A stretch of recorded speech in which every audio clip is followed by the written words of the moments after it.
Hello, this is Lone Pope Smoker, and I've got another airsoft review for well, for Flanker Tanker at least. This will certainly stir up a few memories, being a fellow scalyback.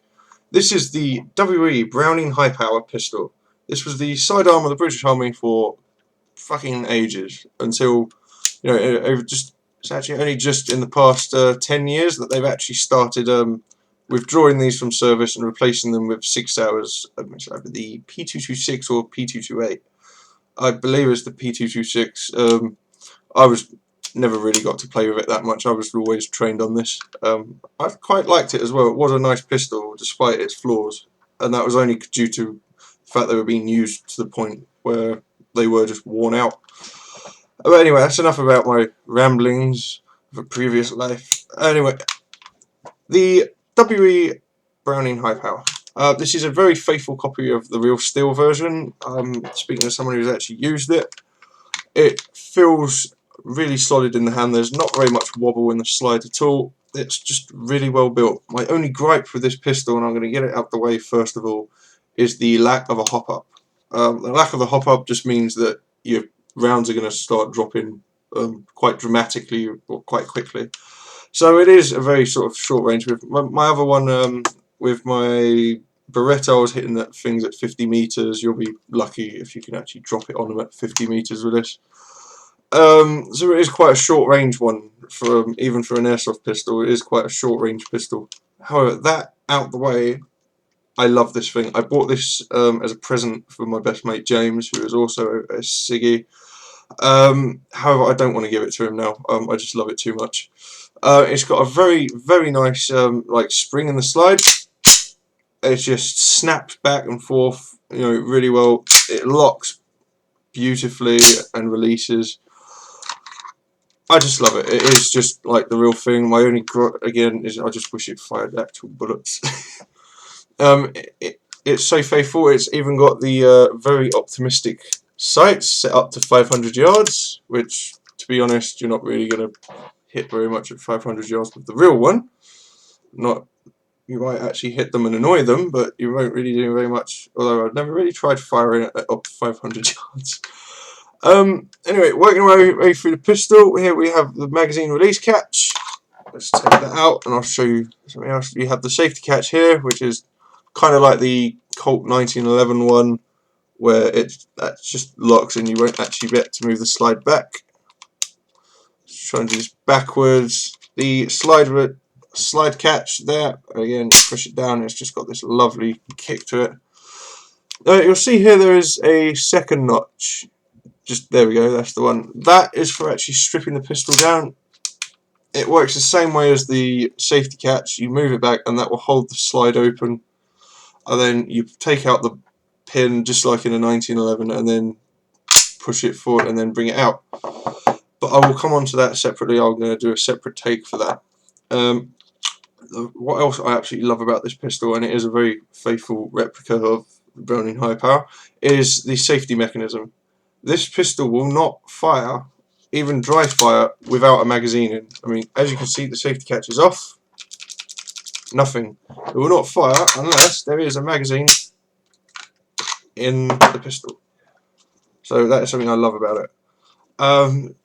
I can't really fault this pistol. I am really looking forward to getting out and using it if I'm actually allowed, because knowing James, I'm not going to be able to touch it. So I'm making the most of it whilst I can. I'm going to take it down the range on Wednesday and give it a bit of a thrashing, and then give it to him if it gets that far.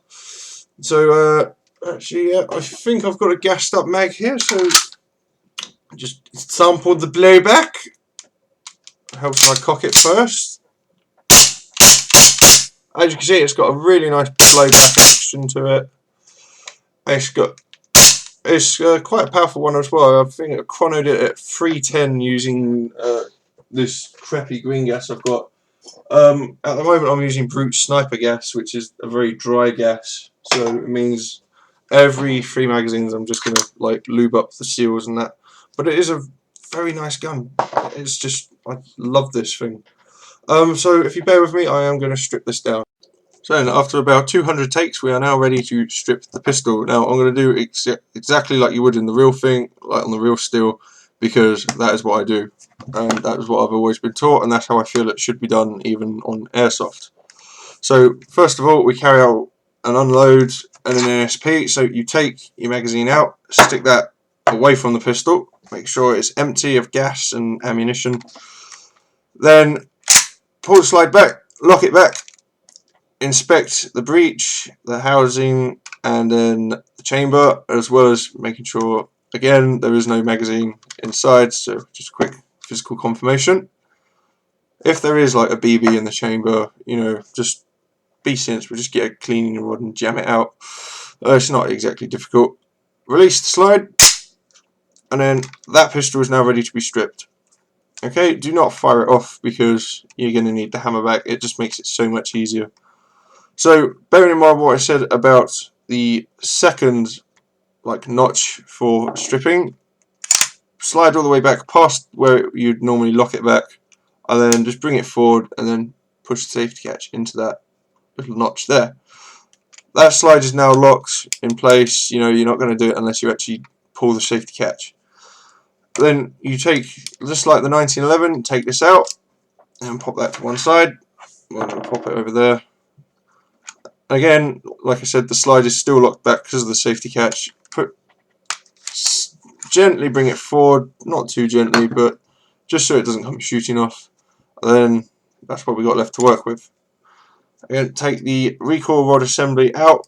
It can be quite fiddly, however it has got a nice notch in it just there, so it does sit in. It sits in a lot nicer than my Beretta, which purely uses like a plain piece of metal, which is a pain in the arse. To remove the inner and outer barrel, you bring it forward and then bring it up at an angle, otherwise you could damage your nozzle there. I'm not going to take this out, it is a pain in the arse to get out and then put back together again. And anyway, that's going into a full strip. This is purely a field strip. So those are your components, as well as the inner barrel, which comes out like this. However, I don't like taking the inner barrel out unless I actually have to. Also, just a little side note, notice there is no actual hop up on that. Not exactly a big deal for me, but some people don't like it. So that is your Browning high power stripped and ready to go. So to put it again, you do exactly the same in reverse. I don't know why I picked that one up first. Testing you. Again, just put it back in at an angle. It's a pain in the ass to do, especially when you're looking at the screen. Lock your pin in, and then that's the slide ready to go back on the weapon. Doing it rather gingerly. There we go. Sometimes it can be a bit of a pain to actually get back on in the first, because again you've got that spring that sometimes goes like that. If you put it on and then give it a good, whack backwards and then lock it, it should go on first time. Then replace your slide lock, slides the catch back on, and then there we go. For a minute there I thought it had all gone horribly wrong. Do a quick functions check. Yep, all working. Safety's working. Safety working again. All done. Stripped, ready to go skirmish. Right, thank you very much. This is Lime Pipe Strike. I hope you enjoyed the video. I hope you found it useful.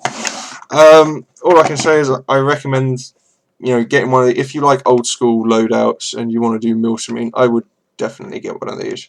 I mean, it's well worth the money. They're about £100. I think the most I saw them at was £106, and it comes with a mag anyway. Mags can be a bit pricey, they're about 20 quid a pop.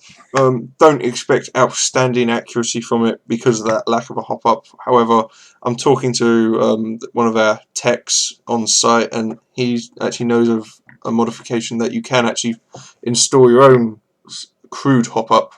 However, I wouldn't recommend doing it. I'm just happy with it like this, to be honest. So this is Limey Pipe Smoker, and I hope you enjoyed this video.